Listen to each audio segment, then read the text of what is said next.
That's weird.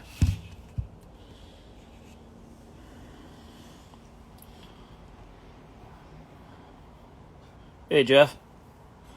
How's it going?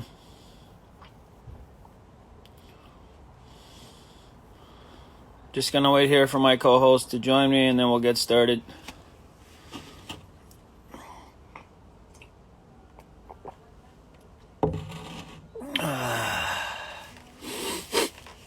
Bon dia, bon dia. Good morning. All right.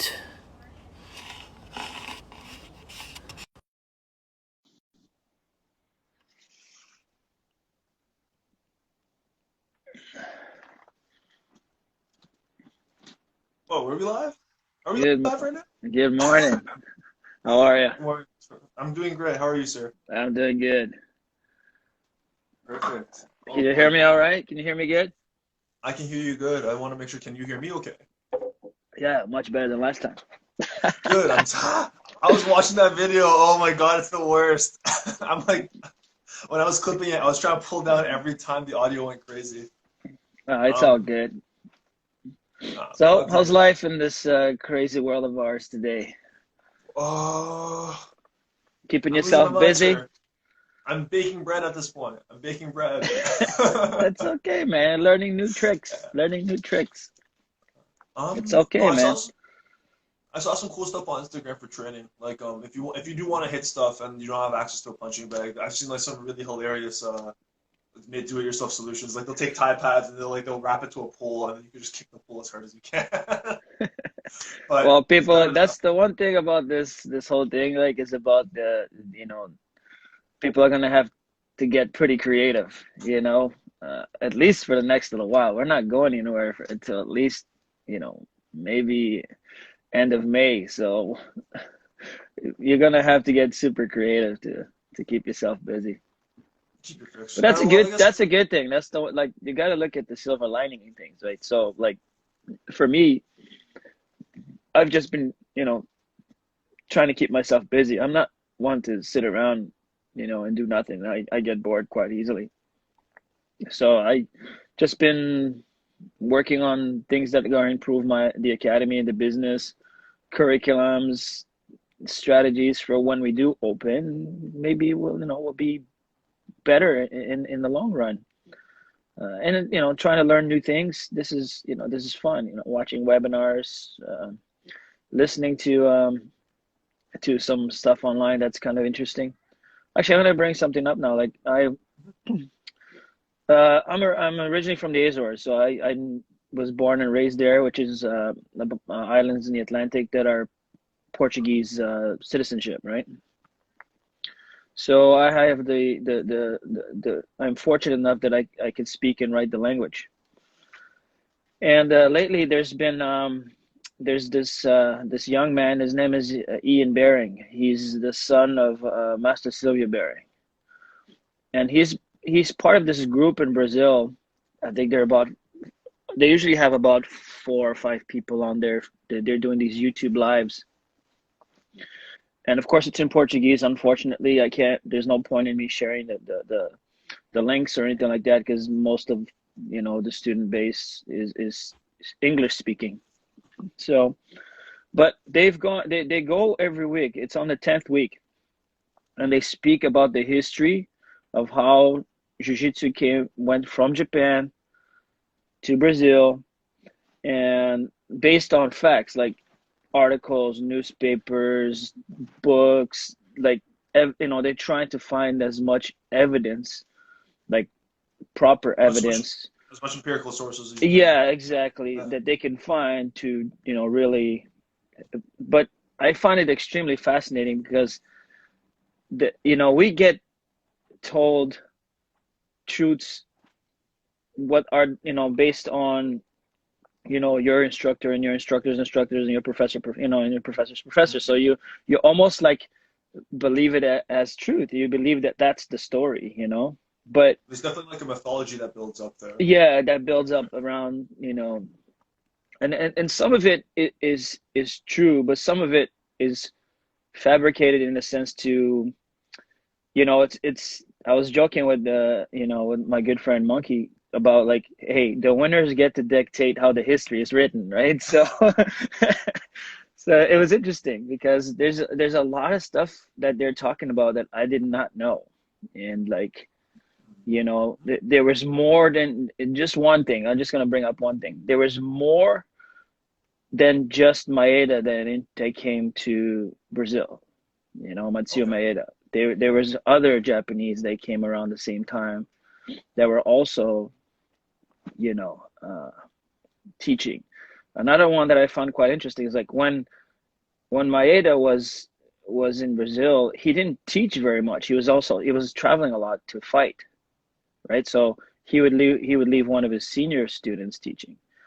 And Carlos Gracie, who everybody, oh, Carlos Gracie is the founder of BJJ. There's some gray areas there, right? And he was a young kid. He was only like a teenager, right? And that, you know, Helio and the rest of the brothers only learned like real training and from other gentlemen that used to come and train at their academies. Other Japanese, they actually had Japanese instructors at some of the Gracie Academy, like in one of the Gracie academies in Brazil.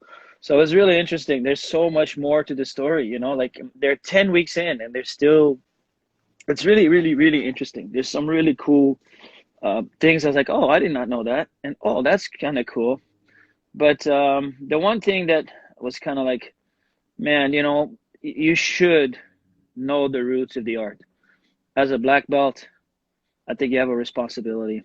And as an academy owner, so when people ask you, you have some, at least, you know, not just with the general, what everybody knows, the Gracie family and the UFC and all that came to North America. That's factual. We all know that history. But before that, like, so it's quite interesting, very, very interesting. I've been enjoying watching those and listening to them.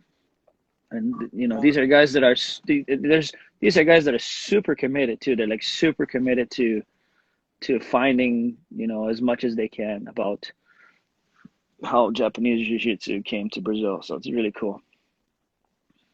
maybe we can put a link to the video post at the end of this, and just It's so you all can in show people stuff Portuguese, like man. that. Oh, It's true, all right? in I'm a familiar Portuguese. guy. So So yeah, you need to yeah, find a translator, subtitles. yeah, yeah. The other video that again, this young man, Ian Baring, well, he's not that young. I think he's in his 30s now. Uh, he also he's doing a couple of like legacy videos. So he's got all like he has his dad, Master Sylvia Baring. He's got his grandfather, Grandmaster Flavio Baring, and then the two Barreto brothers, João Alberto Barreto and Álvaro Barreto. And these are like red belts, and they're like in their 90s, 80s, 70s. So it's very interesting to listen to them talk about their time in jiu-jitsu, and how things were when they were young and practicing. And it's quite different, And they talk about, of course, their main concern, and they're right about their concern, is that the practice of self-defense is being, all the time lost, through because of the sport, and I love the sport, but that I try to keep the tradition of self-defense alive as well in my programs. So it's interesting to listen to them because I think they have a point. But we all know, man, that sport is so enticing, man. It's so enticing. There's a lot more People prestige that comes out and of that. people just love to roll, man. Mm. There's certain aspects of self-defense that I can see, if not done properly or taught by a proper instructor, that it can be like, boring or kata like. And I think that's where some people will lose interest. But if done properly and taught properly, it could be more than that. It could be more than just some moves. It's just escalating. Yeah, you can escalate the intensity of the drill. Whereas, okay, when I teach you how to do punch defense, okay, I teach you how to do it slowly, how to understand base, angles, how to control, manipulate the distance so you don't get hurt. So we do it slowly. And then we incrementally increase the intensity. So I'm like, okay, I'm going to try to punch you in the face for real now. Ready? and then you swing away hard, and then they have to really clinch and close the distance. So you almost make it like a live sparring, but with self-defense in mind, you know? I've always kind of looked at it as it's a world of ideals, right? It's a reference point. It's Hmm. not meant to be like that's how you do it. You actually Yes, practice good. differently. That's excellent. The way you put it, that's perfect. Yeah. But it's Um, like anything else. Like even when you're doing sport jiu-jitsu, you can't expect someone that doesn't know anything to have success right away. No, they need to what? They need to drill. They need to practice. They need to come to class, right? So it's the same idea. You can't. I think where self-defense gets a lot of flack is that you can't. People think you can't really practice it. You can't really test it like you can in the sport because of the rolling, right? yeah, But yeah. I don't think that's It's true. I think you can. You can test the scenarios. It's just again, it's the intensity of the attack and the intensity of the person and what they're doing and how to. If you practice long enough, you can like I can change from a punch and then I try to grab a headlock. Like I can. You can make it into a more lively situation. I mean, ask Professor Michael Aviado when we used to do self defense, and I used to have like different people attack him at the same time, alternating, like, okay, you attack him with the punch and then I you see. attack him with and then he would just have to react. You don't know what's coming, you just react, right? So that's another way that you can make self-defense fun. But you can never get to that point until you trust that the student knows the entries, the base, the balance, the connections, right? You can't really test it if you don't practice it enough. Then you can't test it. So that's where it becomes kind of odd, right? What you just But described there actually has it's like it sounds very like there's a very clear parallel to like really you need experienced practitioners but striking flow drills, right? Two guys going off on mm, combos and like practicing like countering accordingly with head movement, it's the right? same. You're right. It's same as like Mm-hmm. regular like sparring. You're not if Mm-hmm. you can do what do you call pitter patter sparring, right? Where you're just touching, connecting, watching the distance, and your purpose is not to knock your training partner out. You can't have those kind of sparring sessions every night, but you can Mm-hmm. have pitter patter sessions every night because there's a certain level of respect. I'm just gonna touch you. I'm not gonna try to knock you out. At that point, it's And not damage. it's like light sparring, right? Yeah. So you can do Um. that with self defense, but you need to know the attacks and the defenses, right? So it is interesting. But the just to kind of cap off on this, I just enjoyed listening to them because they're my line. That's my line. That's my Mm-hmm. lineage. So and I've always been proud of that lineage. I know that there's some some situations here where okay I don't have a connection to them anymore because of unforeseen circumstances or just things come up and people change and go different directions. That's normal. It happens sometimes. But I still the respect never goes away. Like I'm very grateful and respectful of that line, and I never denied it. If people ask me, "Oh, who you got your black belt from?" "Oh, I got it from Master Silvio Bearing, and this is his dad, this is his son, this is his instructors." The Alvaro Barreto, the Barreto brothers were Master Silva's instructors. So there's that whole line there. So and they are like all the way to the Gracie family and the original Gracie Academy. So my line goes straight to the Gracie family. Right? So and I know a lot about self defense because of them, because of that line. We started with self defense. We learned a lot of self defense back in the day. So we talked about this the last time where it's upside down, right?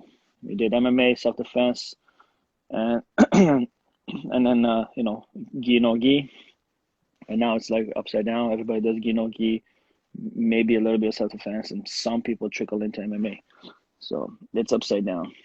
Well, that's one way to look at it. Does that say something about our society? No. um. But before we move on, I do want to touch on one thing just about our overall structure. So we're just going to start off with a discussion question, do that for about 30 to 40 minutes. And Yeah, for the last 20 minutes, we want to cover all questions and whatnot. So if you have anything you want to get off your chest or some things that you're curious about, please leave them in the comments, and we'll make sure we want to allocate some time to actually address some of those thoughts as much as we can, with time permitting. yeah, sounds good. I really hope Awesome. everyone, whoever's watching, guys, if you have questions, please stay to the end. listen to the whole thing, and then just we will address questions at the end. The last 20 minutes, type them in. We'll be paying attention. Any comments, anything, and then we can kind of have a bit of a chat about it. All right. Okay, hit me, hon. All right, cool. So, a spicy topic for today. I want I want to cover competition mindset. So I guess we'll start a little bit backwards. We'll start right at the match. Right before that, referee goes, "Come match!" Right, and like you gotta do what you gotta do.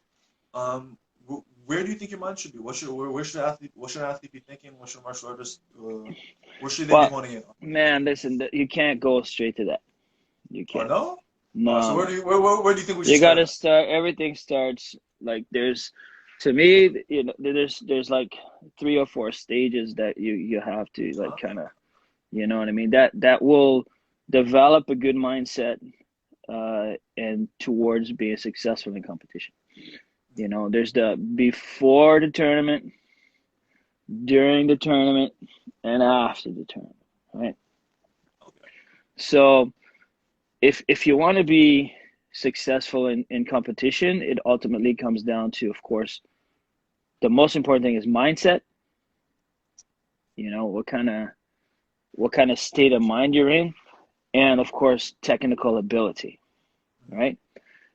And I know it's cliche, but the best way to develop both is before in training, right? Training. But the one thing that, when people, well, I hear a lot of professors, oh, you got to train hard. You just got to train hard.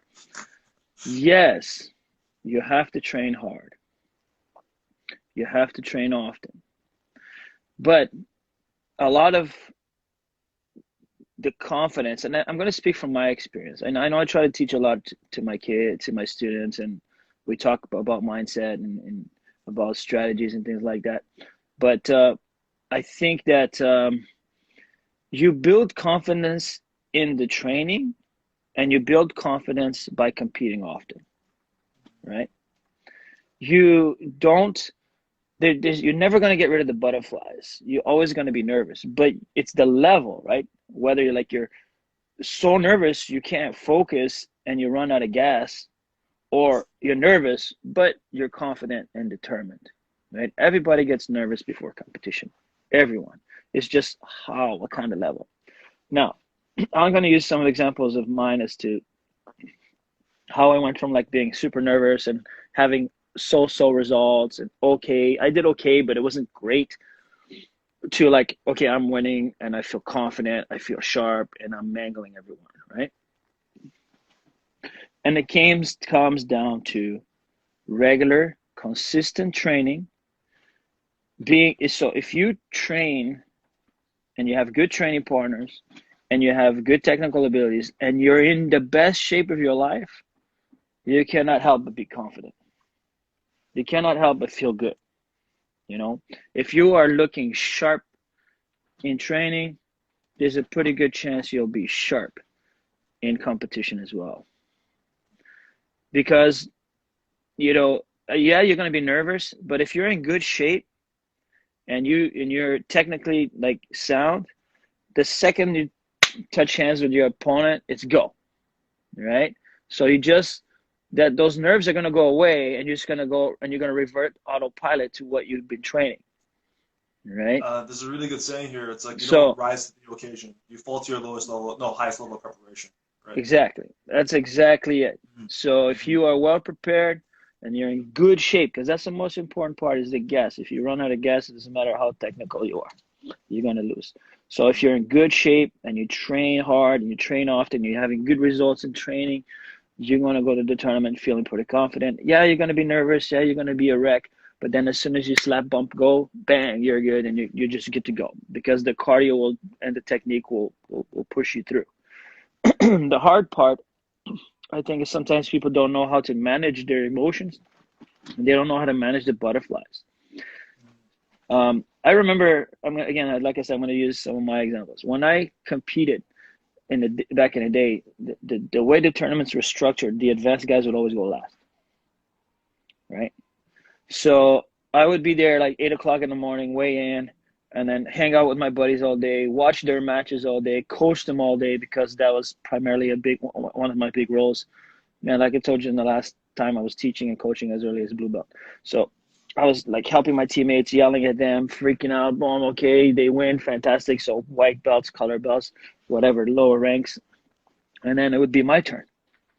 Well, by then I'm mentally and physically exhausted because I've been staring at people, yelling at people all day.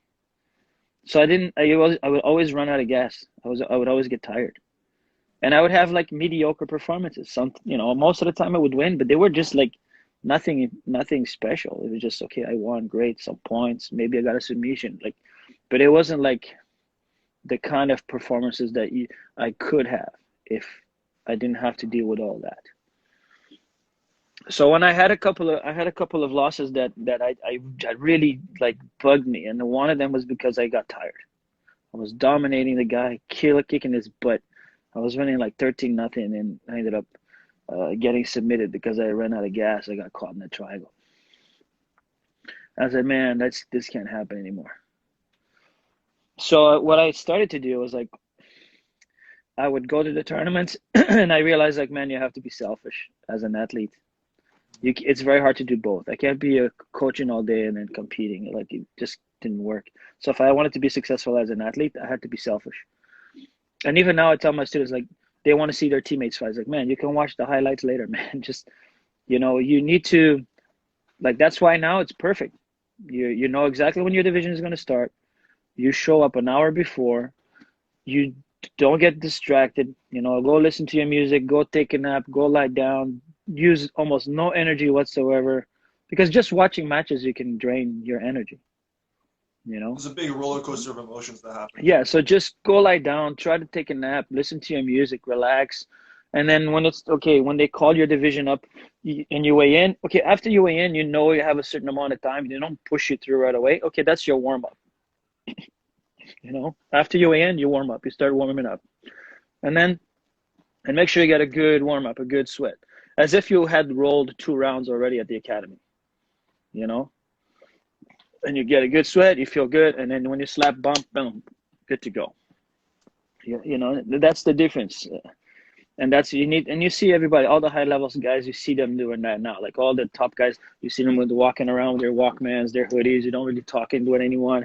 Yeah, everybody does that now because it's the right thing to do. You don't want to waste unnecessary energy, you know. And I started to have a lot more success. I remember one time I had like a super fight, and there was a bunch of matches before mine. And I think it was Monkey. I said, Monkey, I'm gonna go lie down in my car, man. Come get me when it's like, 2 matches before mine or 1 match before mine. And then he came. I just lie down in my car, try to fall asleep. He came to get me. Went in, quick warm up, got my heart rate going.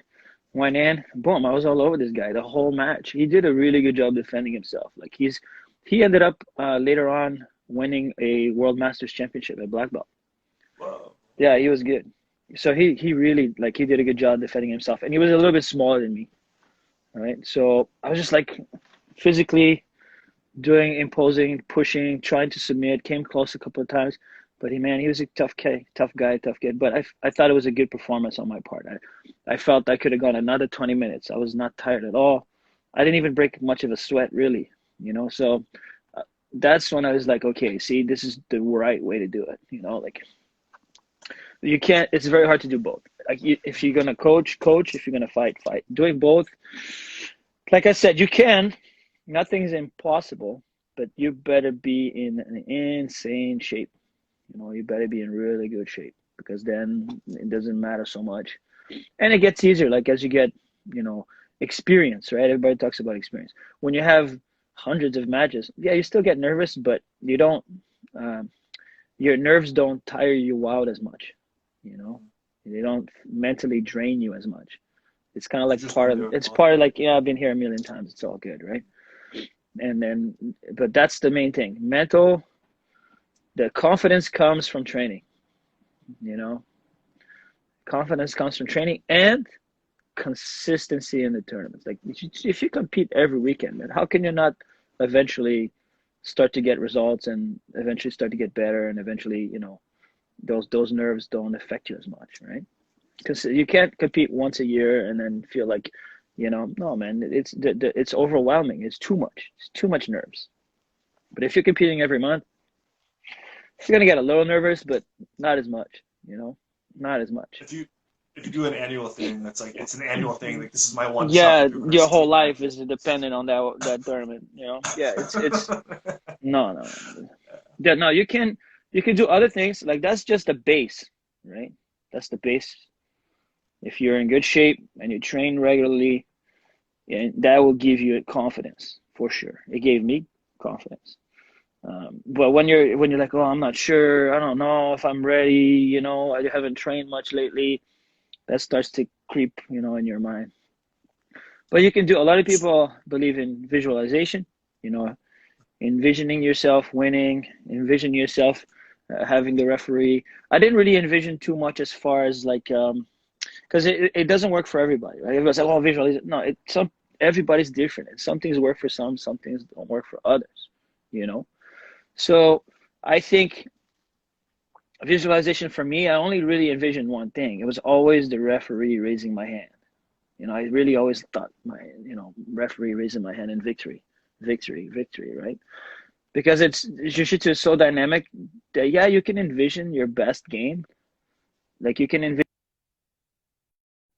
your best game, but that you're just going over your techniques in the head and applying them to your opposition. But that could be sometimes overwhelming, depending like if stuff starts to creep up in your head as far as like, you know, um, then you start thinking about what your opponent does well, especially if you know who he is, right? So I just always envision, my hand being raised all the time, right? The pathway there doesn't matter as much. It's more about Yeah. just So again listen, just like my double. battery's dying here, so I'm gonna go plug it in. Ooh, please, by all means. Hopefully we don't lose you during that time. We still got half an hour left. I hope not. Man, no, seriously, man. We got 11 people watching. Come on. Hey, it's um, 11 awesome people, and I appreciate them watching. no, All I was right, a let me shot at that. see. No, thank you guys. Appreciate it.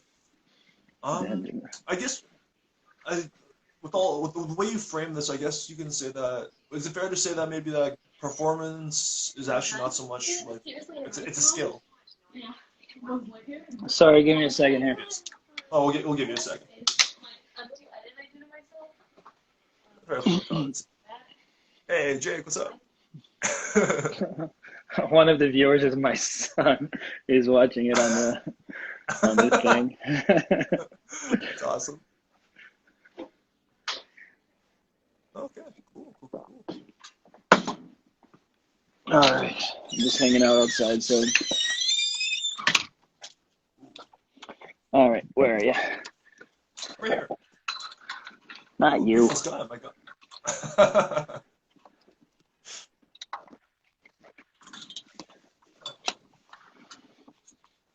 I thought I had enough juice. Yeah, cell phone batteries.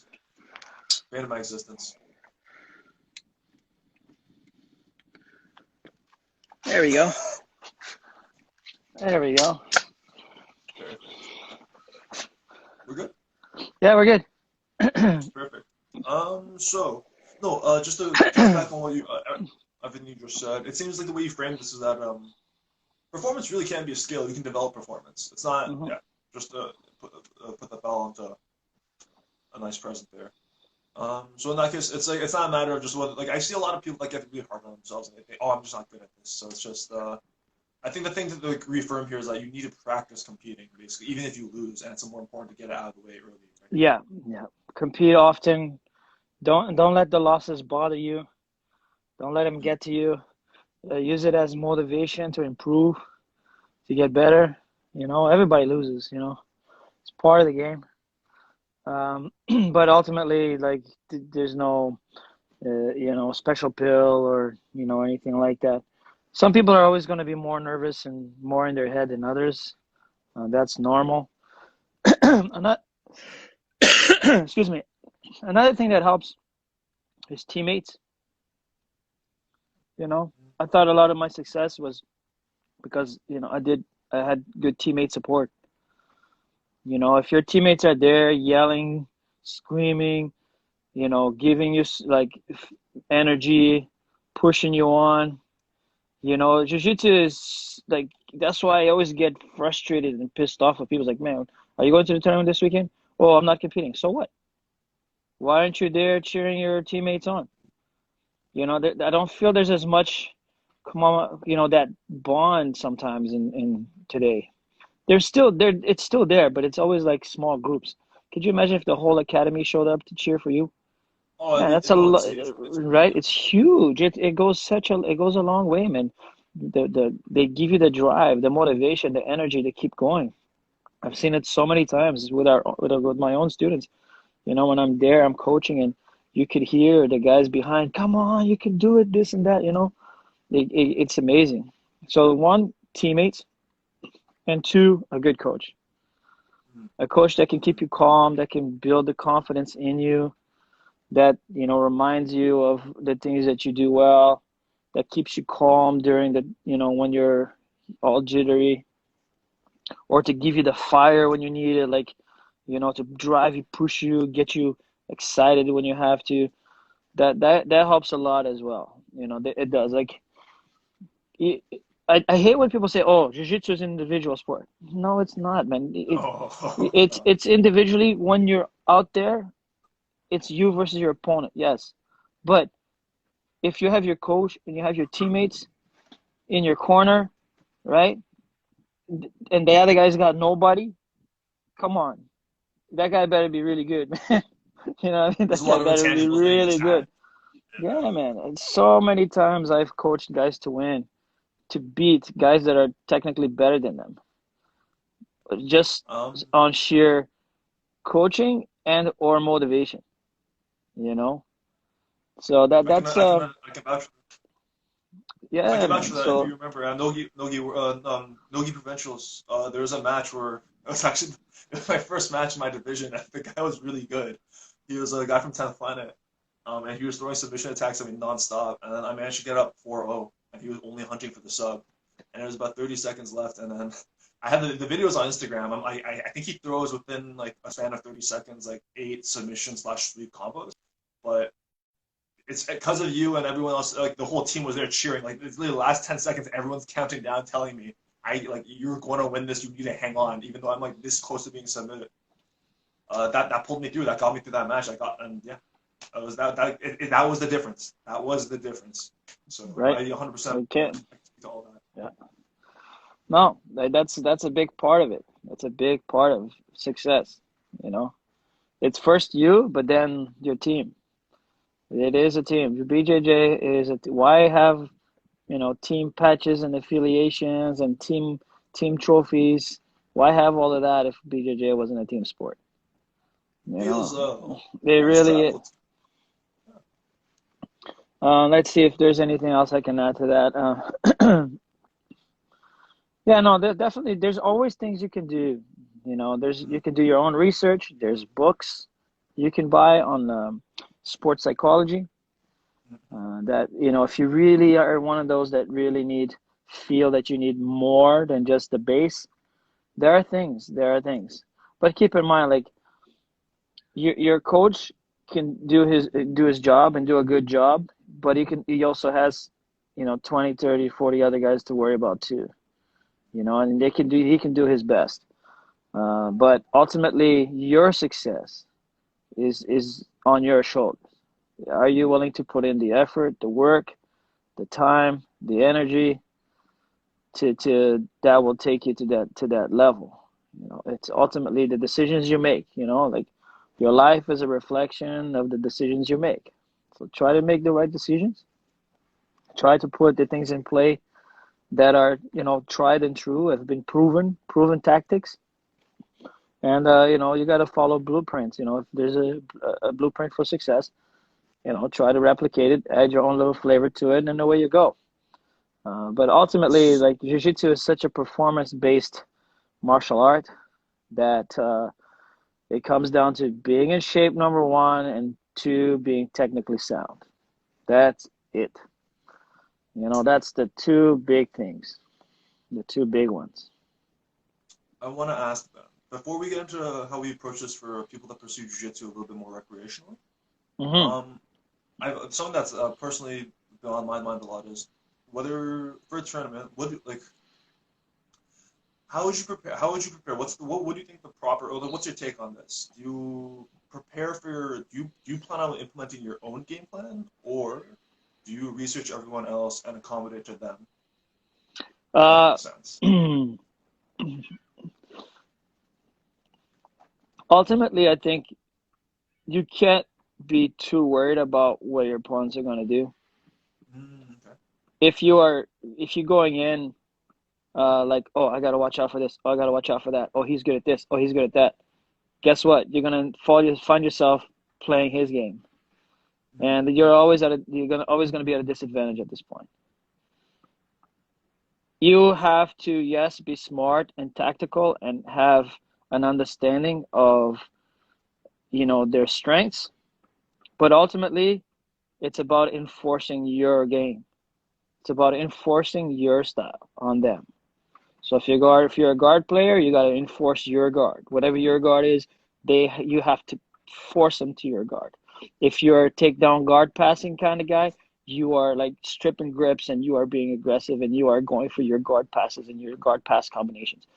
Then that's it. Like you have to really push the game. You look at the best guys in the world and why they're successful is because they're doing what they want to do. They're playing the game that they're good at. And the other guys Coming to my level. forced, yeah, the other guys forced to play their style and their thing. So yes, you have to be, again, know what the other guy is good at in case, you fall into his game, but you always have to enforce yours. Like that's your main goal. Your main goal is to start the match and you want to drive the match towards what you're good at, because then you're ahead. If you're playing their game, you're behind. Um, that no, that doesn't mean you can't always like, okay, stop what they're good at and then transfer the game towards your side. Yeah, of course, you can do that too. But I wouldn't like go with that in mind, with that tactic in mind. No, I wouldn't encourage that tactic as far as like, oh, I'm gonna, you know, I'm gonna go into their game and then hope for the best. No, that I don't think that's strategically sound. Um, Plus, I think sometimes like, some people asking, oh, do you encourage your students to watch, like video or study their opponents? Ultimately, I think that's a coach's job, or a teammate's Oh, okay. job. If you can get a teammate to kind of and just give you like a couple of things like, hey, watch out for this. This is his biggest weapon. The two big weapons. You got to watch out for his big sweep and how he submits people, right? Or what's his biggest transition? Is it to the back? Is it to the leg drag? Is it to side control? Like those are the two things two big things you got to watch out for. But I don't encourage guys watching because they'll get in their head. Like if you watch a lot of highlights of a guy and he's really good, you know what I mean? And then you're like, oh man, he's really good. And he's like, oh, it might get in your head where you go in with a defeatist attitude, you know? It's like, oh man, I got to make sure he doesn't kick my ass. No, man, I'm going to kick your ass now. I'm going to beat you up, man. You got to come to my game. I don't care. Any day you could be the world champion. You go to beat the guy. You got to have a hungry, gritty kind of thing. And again, that is developed in the training room. I was, man, I was bullied as a kid, didn't have a lot of confidence. I had a rough upbringing. But when I started to train more and more and more and more and more, I developed grit, especially during the Muay Thai days when I got beat up a lot. He was like, oh, you know what? I can take this. And you just got to develop grit. And you can develop grit in the training area. Well, you've been to my comp classes. You're not going to develop, you tell me you're not going to develop grit. No, There's no no, giving you're up, just not man. Mr. Quitters. No, No, you're no, not. no No, and objective. even if you are, I'm not going to let you. I'm not going to let you quit. I'm not gonna let you leave. Like you gotta go to the end, and You gotta build that grit, that never give up Important thing to, attitude. the And important thing to know here is that this can be developed, right? Like this isn't yes, it just can be developed. inherent. Yes, it can be developed. That man, f you attitude. I don't care if you like. We have a couple of athletes in our academy that they're like that. Like they go and it doesn't matter who's in front of them. Like technically the guy's better, but you're like, no, I don't care. And they beat him up, right? So like I said, a lot of I've had students of mine beat up guys that are better than them by just sheer will and attitude and support from coaching and teammates. Like it all adds up, it all adds up. But you can develop those skills. But it always goes back to the same two things: and be in good shape and train often. Like train often, compete often. Like that's how you develop that. That's how you develop that. Obviously, you got to be smart. You got to be in a good environment that it's hard training, but not where you're getting injured all the time. That's not smart. That's not good. So it got to be structured hard training, if that's a thing. Well, That's it's a definitely, thing. it's definitely That's a accomplishable. thing for me, but I don't know about Yeah, everybody else. But it's got to be fair enough. hard, but structured, so you minimize the injuries and stuff like that. We're running a little bit short on time before we get into Q&A, but there's one more last topic in regards to this Hmm. whole domain that I want to Yeah, cover. So for the people that do this a little bit more recreationally, right? It's right. not about going competing, like whether it's for lifestyle issue or like whatever, like for very legitimate Hmm. reasons. Hmm. Um, do you think that they should be like? Do you think they need to be keeping this kind of mindset in mind when they train? Do you think, how do I say? Like, do you think they need to be training that hard, or is it more like, can you get the same benefits? Where should your mindset be to get the most benefit out of jiu-jitsu in this regards? Well, obviously, it comes down to hmm, it is a great question. Anybody can compete, whether you're training hard or not. Whether you're in the competition class or not, you can compete. I would, of course, only encourage you for you to compete locally. I would not encourage you to go compete internationally. You're going to get destroyed. So if you want to compete locally, yeah, that's fine. I always say, man, if there's two things, man, two things: time and money. If you have the time and you have the money, compete. It doesn't matter. Like I said, win or lose, doesn't matter. It's good experience.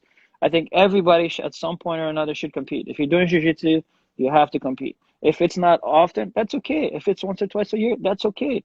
But just keep in mind that once or twice a year may not get you the results that you want.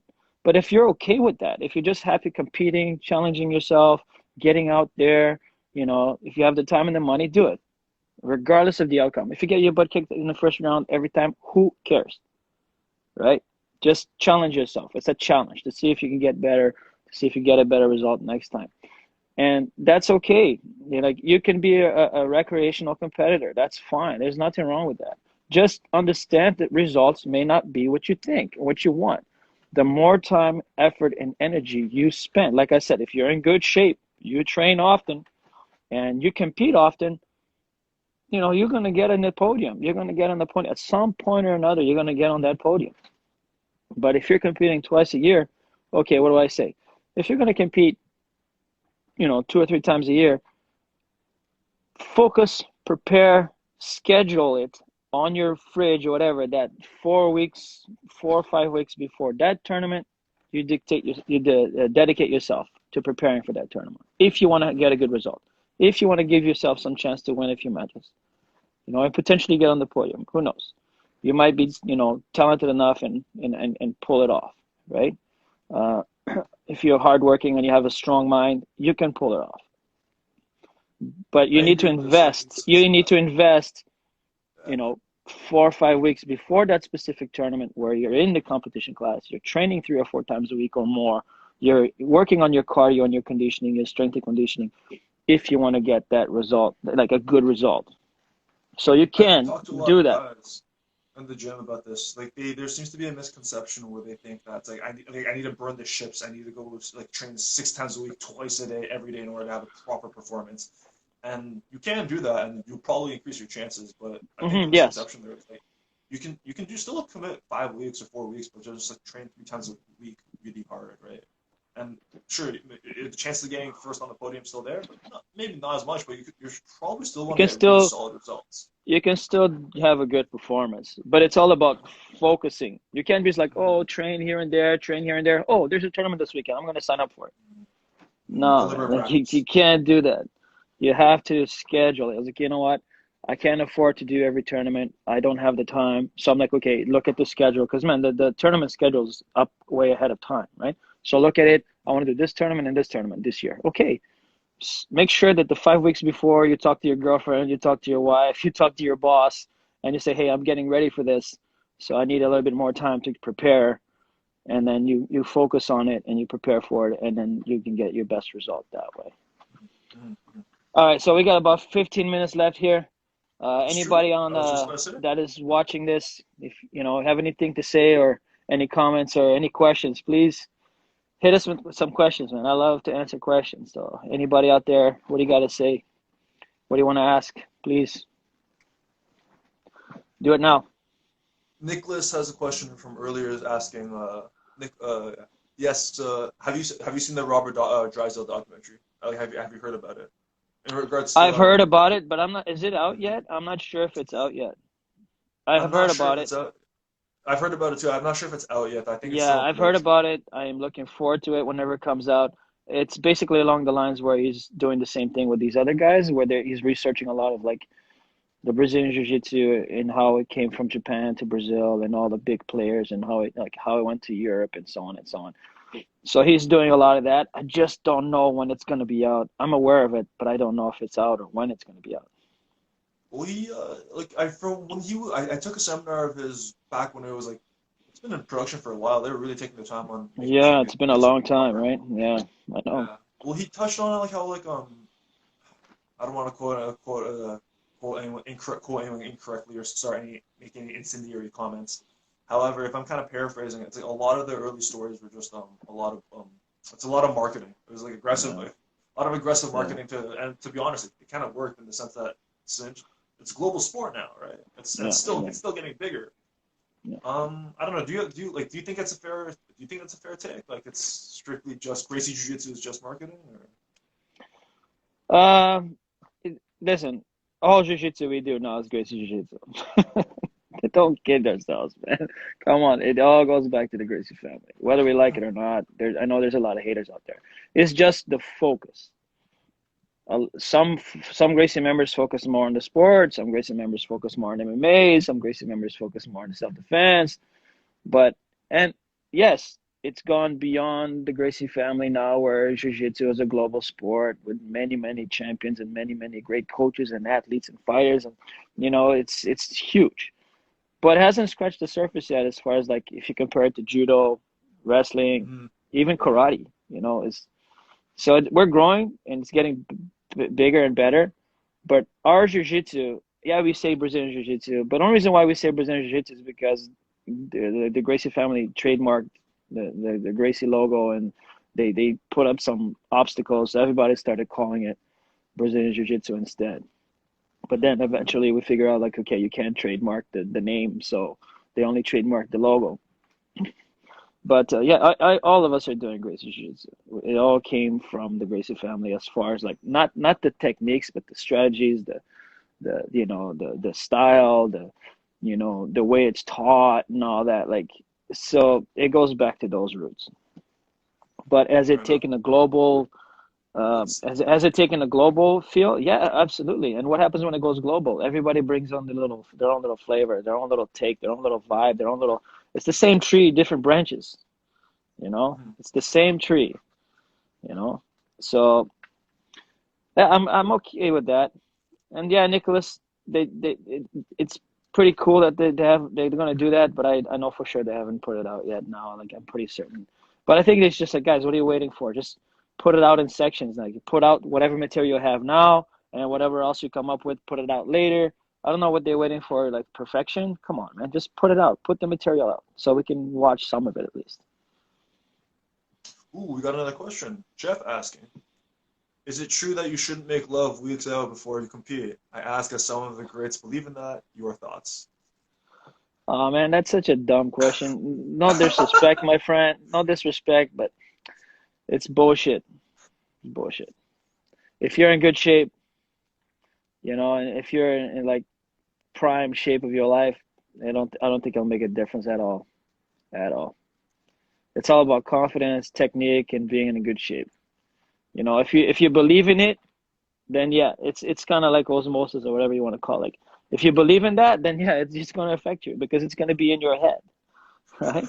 You know what I mean? But if it's not, if you're like, I don't care, man, like as a true fighter, I like I like the three things, man. I like I used to joke around with my friends. I like the three Fs, all right?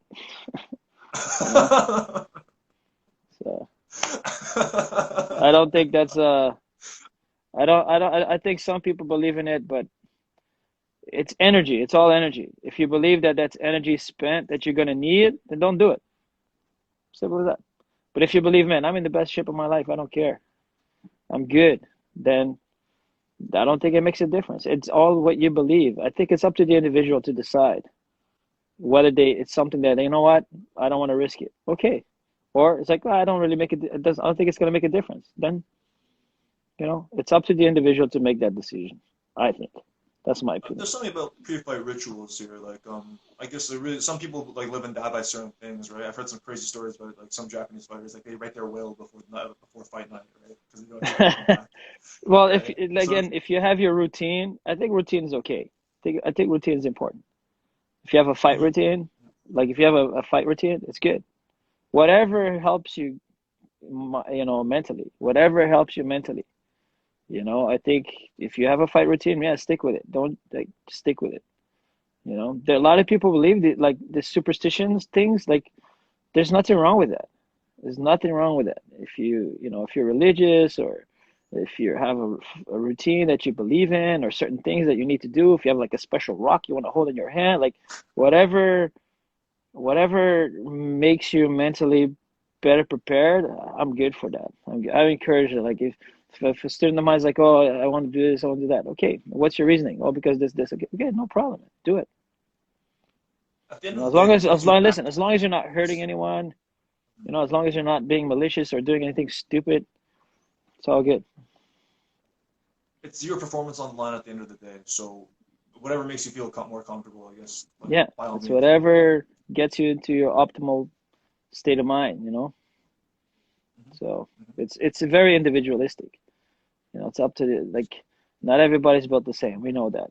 Mentally, physically, we're all different. So yeah, there's of course a lot of like similarities and there's groups of people that are like, okay, you are in that group where you are the same in some way, but each person has to look at themselves and see and trial and error, a lot of trial and error until you find your own little blueprint. And that's the way it goes. Like that's why as a white and blue belt, follow someone else's blueprint. You just don't know enough, right? So there's so blueprints for success. Follow them. Fundamentals, That's actually basics, strategies. The blueprint is there. Follow it.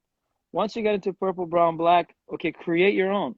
Create your own blueprint for success by all the trial and error, all the matches and the experiences and what works for you and what doesn't. Like then you create your own.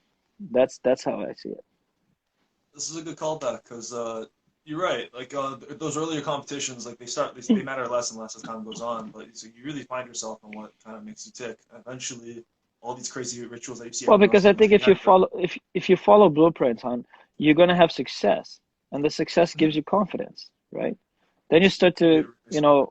it snowballs into you taking more chances, trying new things. You're gonna have more confidence in trying something new that you've been practicing and so on, and then it goes next step, next level, next step, next level, right? But I think you should, as a white and blue belt, when you compete, I think you stick to what works. You know what I mean? Stick to what works overall to everyone, and that's good basics, good fundamentals, and a solid all around, solid game all around. Basic guard passing, good defensive postures if you're in trouble, and how to do basic submissions if you're in a good like from like mount or back, or just stick to basics. Don't do anything crazy where you're gonna lose position and then you lose the match. So like I think that's again the smart way to go. We have eight We minutes got, here, but you just touched on something. I want to wait. This is interesting. make it quick, man. We got like 6 minutes. 6 minutes. I'm just saying. Oh, 6 minutes. Okay. Well, the point is, when do you take risks in a match? When do you like when should you be taking risks Flow, versus when should you try and get the win? flow, Flow. confidence and flow. Okay. A lot of the times when guys take risks and they're successful, they didn't think about it. They just did it. You train so much. That's the thing. If you train so much, so much, so much, there's a lot of autopilot that goes on when you're out there. And like you don't want to think too much. You want to train so hard that you just let your body be a machine and just reactive and just does what it knows how to do. Right? And you see that at the highest level. Those guys, a lot of it is reactive. They train so much, so hard that they don't think, they just do. And there's a certain flow. They reach that state of flow and they just go. Bop, bop, bop, boom, and they just don't even think. They just bang. And you're not thinking whether or not you should take that risk. You just do it. You could be calculated. Yes, it could be a calculated risk. Absolutely. Where you're like, you know what? I'm gonna go for it. But you can't second guess. Like second guessing is when you're gonna mess up. Oh, should I take this risk? Oh, I don't know. You go for it, you mess up. Right? No, you guys like. It's more like I'm gonna take this risk and go. You know what I'm saying? So you gotta have conviction. You gotta have belief, and you gotta have like, you can't second guess. If it comes in your mind, you do it. And that's you have a much better chance of making it work than like, oh, I'm not sure. Should I try this? Okay, I'm gonna try, and then you fall on your face, right? It's always interesting to see like that moment where you can tell when they're thinking about it, like, should I go? Should I? And then at Well, that again, point, that it's goes already too back. late. Listen, I hate to say it all the time, man, but that goes to having a good coach too. Because sometimes I know what my guy's thinking. I know his game. The guys that train with me a lot, all the time, I know them. I know what they're thinking. So I'm like, nope, not yet, right? And they're like, okay, they'll stop, right? Not yet. I know what they're thinking. And I just say, no, no, no, not yet, not yet. And they're like, okay. I was like, okay, now, boom, and they do it, and they get it, right? So this coach athlete relationship takes a long time, and it doesn't happen overnight. You know, okay, your best example, I know I bring him up a lot, but me and Ryan Almonte, like, I know that kid's game. Like, he's competed so much, so often, and I've coached him through so many matches. A lot of the times I know what he's thinking. I know what he wants. I know what he wants to do, and sometimes I held him back, sometimes I push him forward, like, and he trusts me, and that's important to have that trust. And then I'm so confident in him that it makes it easy for me to coach. Like, to have confidence in your athlete and to know he's capable of anything he wants is an amazing thing. So that's important too. Like, to have good coaches it can really make a difference. But unfortunately not everybody has that, and I can't coach everybody too. Like, sometimes I have three of my top guys going at the same time. And it's like, who do you pick to coach? It's hard, right? It's hard. And you have to make calculated risks. Like, okay, who has the best chance at, getting to the top, or who needs the most help? Like, okay, I'm pretty confident this guy's going to beat that guy up. So I'm going to go and coach this guy over here because he might need my help more. Right? So it's you got to constantly make decisions on the go. Okay, less than 2 minutes. Anybody else want to say something? Say, Well, we what got would one be from the max Jeff. competition? Okay, what would be I can't read it. What does it say? I think he What says, would what be would the be the most? maximum amount of competitions you should do before it's too much in 1 year, or if there is no limit? I don't think there's a limit. I think it's just more about being healthy. If you're healthy and you're in good shape, compete as much as you can. But if you have like some big injuries or some things that are really nagging, you should take time off. Right? And you can compete often, but you can like elevate your training, and you got to fluctuate your training. Like, if you fluctuate your training, you can get away with it. You know what I mean? And you got to take a few days off. Like, if you're in good shape all the time, you can take days off and not really lose anything. You know what I mean? You can take recovery days and not really take a step back, right? So that's the thing. Take some recovery days when you feel like you're banged up. But as far as like stopping to compete, you don't have to. As long as you're healthy and you don't have any injuries, keep competing. We got 45 seconds. Thank you very much, Oh boy! everyone. Appreciate it. Thanks for all the love and the support. Thanks for stepping in and watching us. Thank you so much, Michael. Fantastic job once again. You did great. Anytime, man. Thank you so much. Anytime. Thank you. You've been a great addition to this, and I'm glad you came on board. Oh, dude, And we're just getting yeah, we'll started. be back Friday, guys. Back on Friday, same time. We're gonna try and do this at least 3 times a week during this crazy mad time. So we're back on Friday, same time, and hope that this keeps growing and more people get involved. So tell everybody about it and tell your friends and make sure you all come out. Thanks, Michael. Cheers.